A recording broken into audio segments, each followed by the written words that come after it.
The city of Madison is preparing for a respectful transition of the memorial and protest space on Williamson and South Baldwin Streets. This just into our newsroom in the last half hour as Madison Mayor Satya Rhodes-Conway has released another statement regarding the area.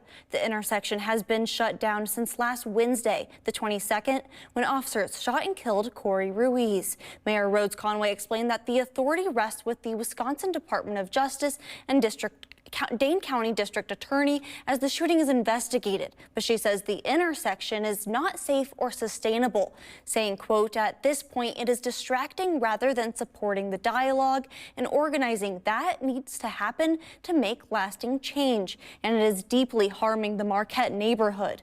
The barricades must come down. People need to be able to access their homes and jobs so they don't lose them. And businesses need to be able to open," end quote.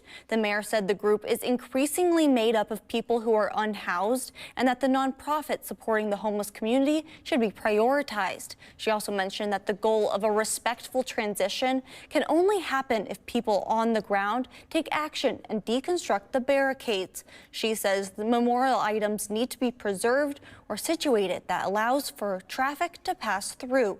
The mayor also says in the statement that she intends to honor requests to make a permanent memorial in coordination with the Ruiz family. Throughout this week, WMTV has made multiple requests for an in-person interview with the mayor. So far, all of our requests have been denied.